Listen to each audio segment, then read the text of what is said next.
नमस्कार दोस्तों, कुछ दिन पहले भारत सरकार ने कई नामी लोगों को भारत रत्न से नवाजा था। भारत के पूर्व प्रधानमंत्री चरण सिंह और पी नरसिंह राव, हरित क्रांति के प्रणेता एम.एस. स्वामीनाथन, देश के पूर्व गृह मंत्री लाल कृष्ण आडवाणी और उत्तर प्रदेश के पूर्व मुख्यमंत्री कर्पूरी ठाकुर जी इनके नाम इसमें शामिल थे। लेकिन और एक ऐसी महान शख्सियत है जिन्होंने देश के गरीब, पिछड़े और आम लोगों की शिक्षा के लिए कई स्कूल तथा कॉलेज खोले और देश के विकास के लिए महत्वपूर्ण योगदान दिया। उनको भी भारत रत्न से सम्मानित करना जरूरी है। जी हाँ दोस्तों, हम बात कर रहे हैं भारत के महान सुपुत्र पद्म भूषण डॉक्टर करमवीर भाऊराव पाटिल जी के बारे में। आज देश का सबसे विकसित राज्य महाराष्ट्र है। इसका श्रेय इन्हीं के कार्य को दिया जाता है। उन्होंने 1919 को रयत शिक्षण संस्था की नींव रखी। आज इसी शिक्षा संस्था के 41 senior colleges, 438 high schools, 8 training colleges, 27 primary schools, 20 pre primary schools, 68 hostels, 7 administrative offices, 8 आश्रम शालाएं, 2 ITI स्कूल्स और 56 आदर्श स्कूल्स, सभी मिलाकर 675 शिक्षा शाखाएं हैं। इस संस्था के अंदर लगभग 16,172 कर्मचारी अपना कर्तव्य निभा रहे हैं और 4,22,294 छात्र अध्ययन कर रहे हैं। अभी तक इस संस्था में करोड़ों छात्रों ने शिक्षा हासिल करके देश के विकास के लिए बड़ा योगदान दिया है। यह शिक्षा संस्था एशिया कॉन्टिनेंटल की सबसे बड़ी शिक्षा संस्था है। तो चलिए जानते हैं भाऊराव जी के जीवन के बारे में। पद्म भूषण डॉक्टर करमवीर भाऊराव पाटिल जी का जन्म 22 सितंबर 1887 को महाराष्ट्र के गांव कुंभोज, जिला कोल्हापुर में हुआ। इनके पिताजी का नाम पायगोंडा पाटिल और माता का नाम गंगूबाई था। भाऊराव जी के पिताजी ईस्ट इंडिया कंपनी के रेवेन्यू विभाग में सरकारी मुलाजिम थे। भाऊराव जी पाटिल का पैतृक निवास ऐतावडे, बुद्रुक, जिला सांगली में था।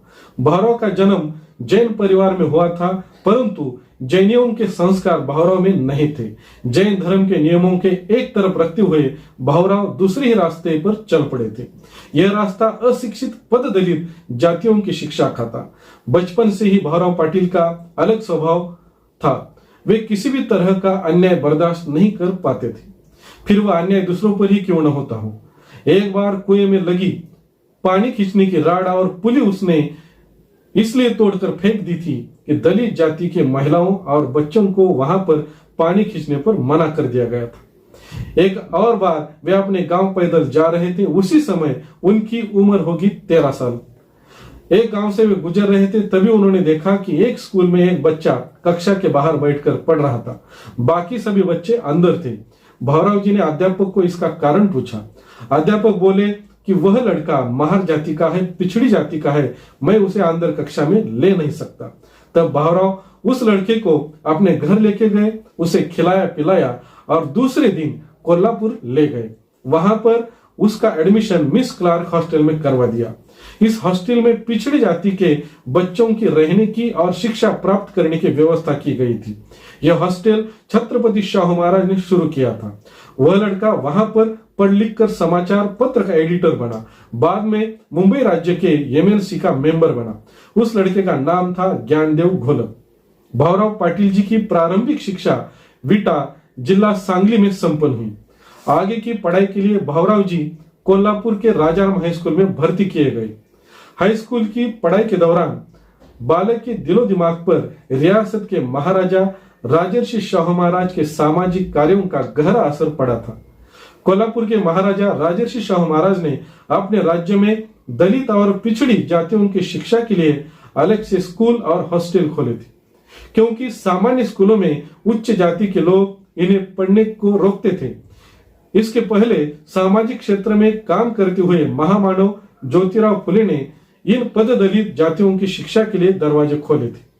सामाजिक समता के लिए फुले ने सत्यशोधक समाज की स्थापना की थी।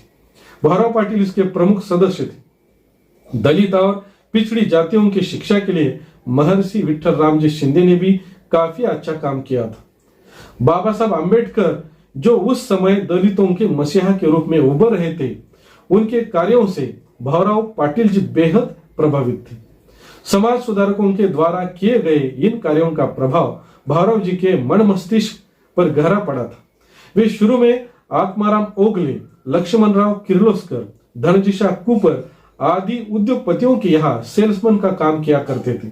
वहां पर उन्होंने अच्छी खासी सैलरी भी मिलती थी, मगर उनका वहां पर मन नहीं लगता था।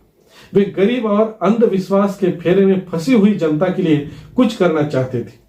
उन्होंने सत्यशोधक समाज का कार्य करते हुए कई जन जागरण के कार्यक्रम किए, लेकिन उनको ऐसा अनुभव आया कि केवल भाषण देने से समाज में कोई बदलाव नहीं आएगा। इसलिए उन्होंने 1924 को एक पिछड़ी जाति का बच्चा घर लाकर उसे पढ़ाना शुरू किया। बाद में और कुछ बच्चे लाकर उन्हें रहने और पढ़ने की व्यवस्था की। इसी प्रकार उनकी गरीब और पिछड़ी जाति के बच्चों के पढ़ाने की शुरुआत हुई। जब उनके पास बच्चे बढ़ गए तो उन्होंने सतारा के राजा से धनिनी की बाग नामक जगह पर अपना हॉस्टल शुरू किया। 1927 को महात्मा गांधी जी ने इस जगह को भेंट दी। अलग अलग धर्म और जाति के बच्चों को एक साथ पढ़ते हुए देखकर महात्मा गांधी आश्चर्य में पड़ गए।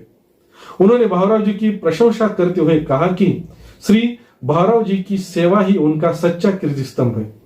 महात्मा गांधी जी के निर्वाण के बाद भाऊराव जी ने उनके नाम 101 हाई स्कूल शुरू करने की प्रतिज्ञा की और केवल 2-3 साल में महात्मा गांधी जी ने उनके नाम से कई सारे हाई स्कूल्स खुले किए और आम लोगों के लिए वहां पर शिक्षा शुरू की।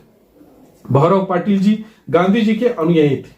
गांधी जी के नेतृत्व में जो आजादी का आंदोलन चला था, भाऊराव पाटिल ने उसमें हिस्सेदारी की थी। गांधी जी भी भाऊराव पाटिल के इन कार्यों से बहुत प्रसन्न हुए थे। यही कारण है कि सतारा के उक्त हॉस्टल का नाम 25 फरवरी 1927 को गांधी जी के हाथों श्री छत्रपति शाहू बोर्डिंग हाउस रखा गया था।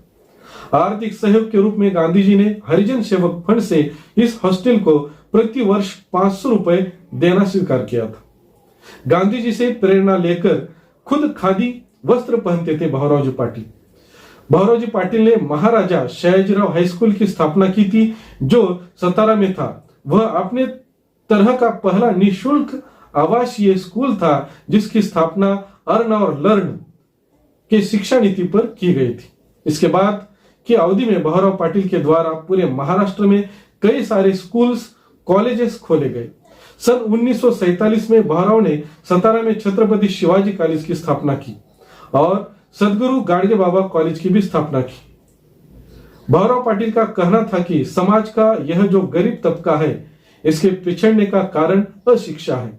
उन्होंने इस मजदूर वर्ग को नारा दिया, कमाओ और शिक्षा प्राप्त करो, यानी कि अर्न और लर्न।